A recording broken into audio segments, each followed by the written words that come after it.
que tout ce que tu vas voir, c'est impossible. Ils ont vu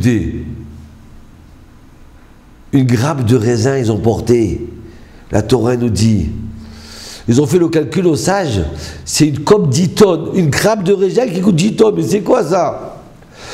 Il y avait des géants et eux ils se sentaient comme des fourmis, comme des sauterelles. Comment nous on va rentrer dans un pays comme ça? D'accord? Alors tu veux voir, mais qu'est-ce que tu veux voir? Ce que tu vas voir c'est l'absurdité. À un tel point que Caleb, il ne comprend plus là, il va vite à Hebron, sur la tombe d'Avraham, Yitzhak et Yaakov, et il va prier, il dit Hachem, Besrout Avraham, Yitzhak et Yaakov, aidez-moi Avraham, Yitzhak et Yaakov, aidez-moi que je ne faute pas, que je ne tombe pas, que je ne me sers pas que de mes yeux. Parce qu'on est voué à l'échec.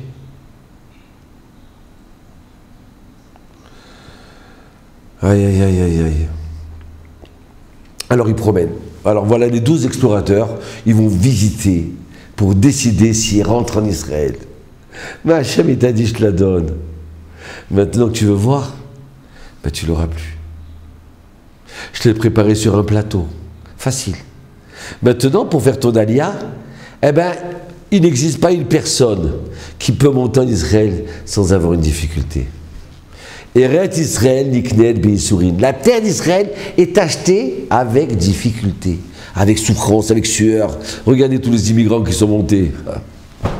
Aïe, aïe, aïe, plus ça, plus c'est difficile. Hein. Avant un appartement, moi en 80, ça coûtait 19 000 $. Un 3 pièces. Aujourd'hui, peut-être à 400 000 €. 300, 400 000 €. Pff, quelle différence. Aïe, aïe, aïe, regardez, regardez. Si maintenant il y a un docteur, il vient et dit, monsieur, vous avez un virus, d'accord? Vous allez prendre tel médicament. Non, mais attends, ce microbe-là, je voudrais voir c'est quoi ce médicament-là. Je vais casser le médicament et je vais l'analyser. Mais si tu n'attaques pas la maladie, pas un virus, un microbe, tu n'attaques pas la maladie, tu vas mourir. Non, je veux voir, je veux comprendre. Mais qu'est-ce que tu comprends? Tu as fait médecine, toi? Oh, papa, il offre un ordinateur. Le lendemain, je l'ai tout démonté entièrement. Pourquoi? Je veux savoir qu'est-ce qu'il y a dedans. Mais qu'est-ce que tu peux voir? Ça veut dire quoi, voir avec ses yeux? Combien de fois on voit dans la vie, on regarde et on rentre dans un mur? Ouais, vous savez, j'ai un papa, que Dieu repose son âme, il était non-voyant. Et le rabbin Guedj, il l'appelait le clairvoyant. Parce que le fait qu'il ne savait qu'il ne voyait pas. Donc alors il se mettait à réfléchir et à se relier à Dieu pour voir plus loin. Mais moi, qui avais mes yeux, d'accord, mais j'étais tellement étourdi, combien de fois je suis rentré dans un poteau sans m'en apercevoir. Alors que lui, non. Voir. Il y a beaucoup de choses qu'on voudrait voir. Est-ce qu'on va réussir dans la vie? Est-ce que notre mariage il va marcher? Est-ce que nos enfants ils vont grandir dans le shalom pur, en bonne santé, sans être des alcooliques ou des drogués ou des gens qui sont tordus? Mais pour ça, il faut mettre les lunettes adéquates. Si maintenant un enfant il vient, son père il lui dit mon fils, ça, non papa, je ne veux pas écouter, laisse-moi faire, c'est moi qui décide, c'est moi qui. Mais tu rentres dans un mur. Prenez un homme du Moyen-Âge qui arrive aujourd'hui, d'accord? Mais il traverse la rue, il va se faire écraser. Il voit 2 fils électriques, il va les attraper, il s'électrocute. Il ne comprend rien de ce qui se passe, pourtant il croit que. Mais quoi, je viens de me réveiller, qu'est-ce qui se passe? Qu'est-ce qui se passe dans ce monde? Parce que tu ne connais pas les données. Donc maintenant, toi, le petit juif, tu veux décider de voir dans ce monde et tu n'as pas les lunettes adéquates. Il faut avoir les lunettes adéquates pour voir dans ce monde. Donc si tu n'es pas l'aide de Dieu avec toi, tu ne peux pas réussir. C'est sûr et certain.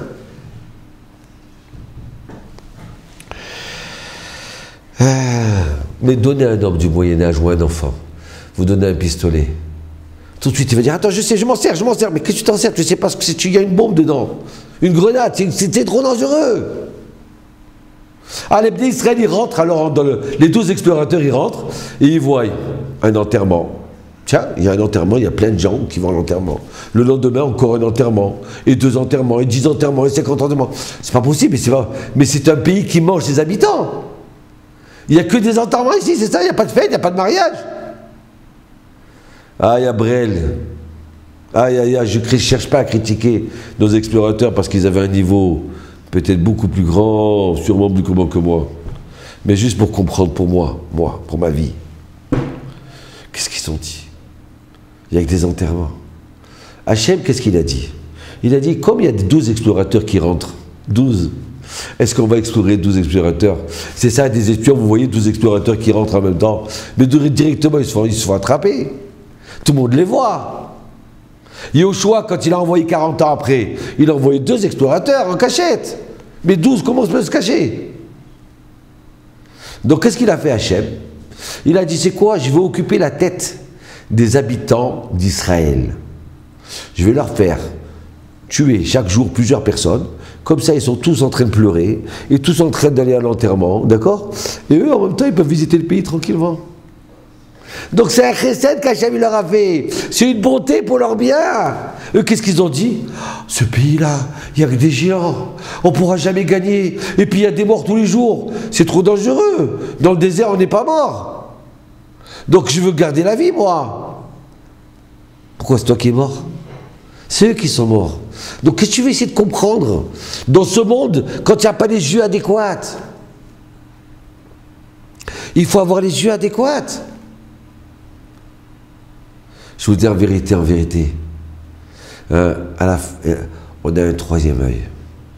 C'est celui-là qui est là. C'est ce 3e œil-là.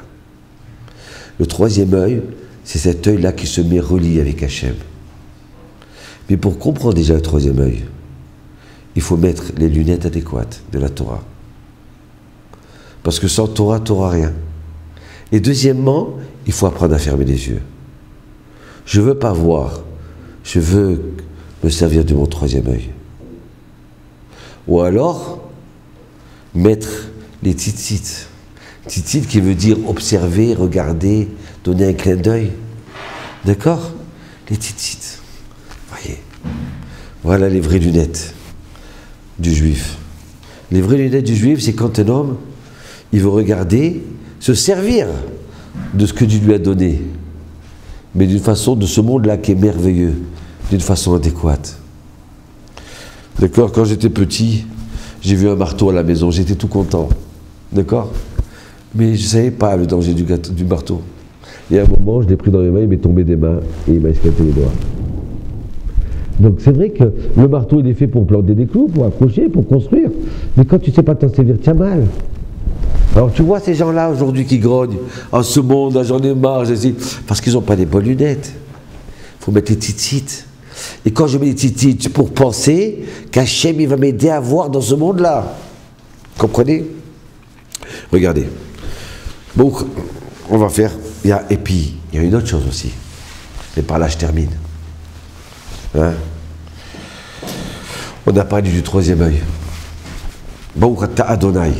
Eloheinu melech haolam, asher kideshanu bemitzvotav tzivanu leitatev betzitzit.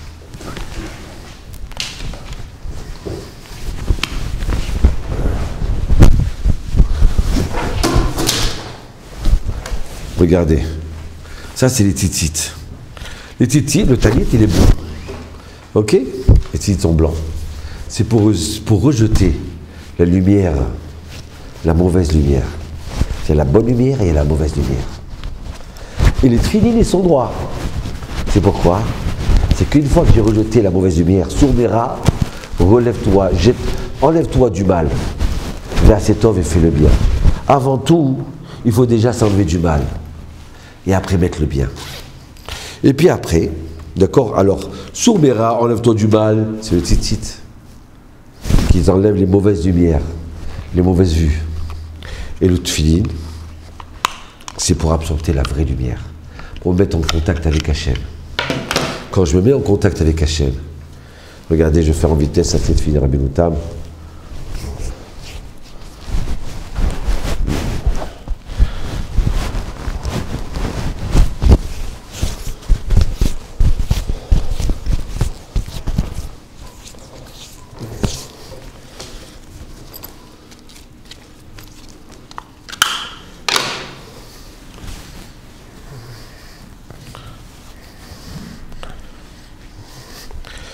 Regardez comme c'est merveilleux. Hein? Où ils sont là, le tuyau de la tête? Les tuyaux de la tête, ils sont juste là, sur la fontanelle. Juste à l'endroit où il y a le troisième œil. Aïn, en valeur numérique, ça fait 70 plus 10, 80, plus 60, ça fait 50, ça fait 130. 130 et 130, ça fait combien? Un œil, ça fait 130. Deux œils, ça fait 130. Aïn, Aïn, ça fait 260. 260, si je sais me protéger mes yeux là, j'arrive au troisième œil. 260, je me colle à Hachem. Et quand je me colle à Hachem, quand je dis à Hachem, moi, c'est vrai que tu m'as donné des yeux, mais je ne sais pas voir. Aide-moi à voir la vérité. Aide-moi à marcher dans le bon chemin. Protège-moi. Donc un homme qui est averti, qui fait attention, hein, et qui demande cette aide du ciel, donc Hachem, il va l'aider. Mais si quelqu'un dit, poussez-vous, non, je me débrouille, je rentre dans un laboratoire, hein, le laboratoire où il y a plein d'appareils et de cubes, de tubes avec des virus et tout ça, des microbes. Mais là, c'est moi, je comprends. Et je commence à ouvrir chacun. Mais je peux faire une catastrophe dans toute la ville. J'y comprends rien. Donc voilà, Iratson, Ken, que Hachem nous donne à voir et accepter le cadeau d'Hachem pour voir loin après.